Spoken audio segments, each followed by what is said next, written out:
običajno ob obletnici stranke v Novi Sloveniji pripravimo tiskovno konferenco, na kateri se spomnimo ustanovitve stranke 4. avgusta leta 2000. Torej,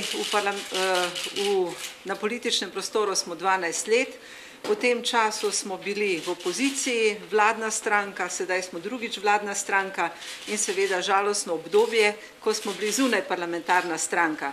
Pa hkrati tudi za nas spodbudno, da smo se kot prva stranka uspeli vrniti spet v slovenski parlament in na ta način se je tudi vrnila krščanska demokracija, s čimer se je politični prostor v Sloveniji bolj normaliziral.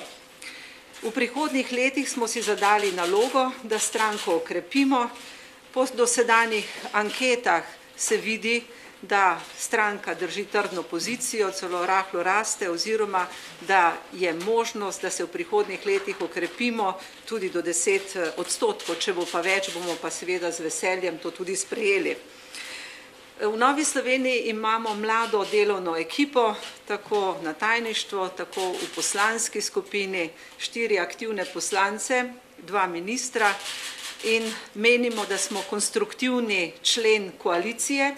Ves čas si prizadevamo, da se tudi morebitni nesporazumi rešujejo z dialogom, torej znotraj koalicijskega usklajevanja in pa tudi želimo uveljavljati svojo politiko vrednot krščanske demokracije znotraj vlade.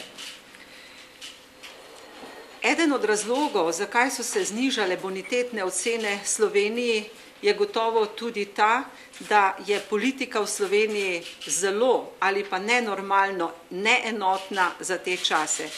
Seveda si želimo, da bi tudi nesporazumi v koaliciji bili čim manjši, čim redkejši, da bi jih uspeli reševati. Želim pa tudi, da bi bila opozicija bolj konstruktivna, da ne bi zavračala vseh predlogov rešitev, ki jih predlaga koalicija, ampak da bi bili pri tem konstruktivni in bi tudi sami predlagali pozitivne in boljše rešitve, če jih poznajo. Ni dovolj zavračati predlaganih rešitev, ampak je potrebno predlagati tudi nove, boljše, da potem najdemo skupno pot iz izhoda.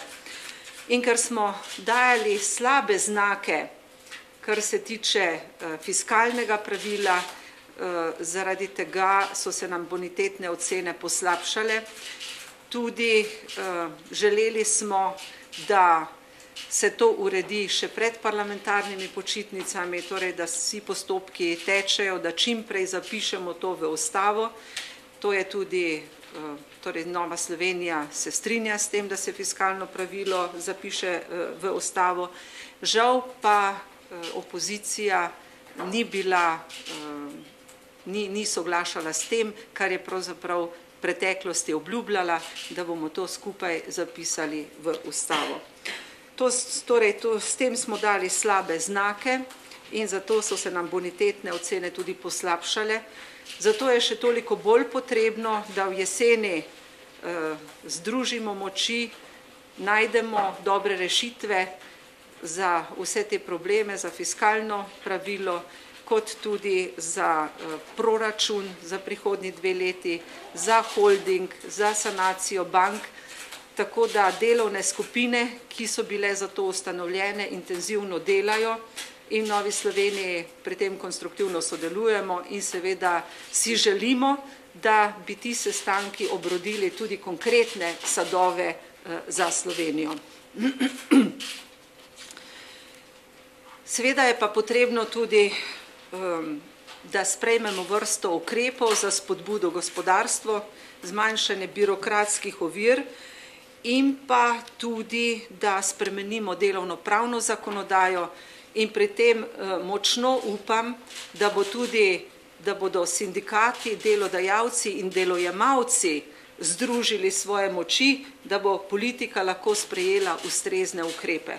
Kajti sedaj je Slovenija v takšnem stanju, vsi vemo, da zelo slabem, in da če ne bo prišlo do nekega konstruktivnega dogovora, s katerim bomo lahko vsi, ki ga bomo lahko vsi do neke mere sprejeli, potem se nam piše slabo.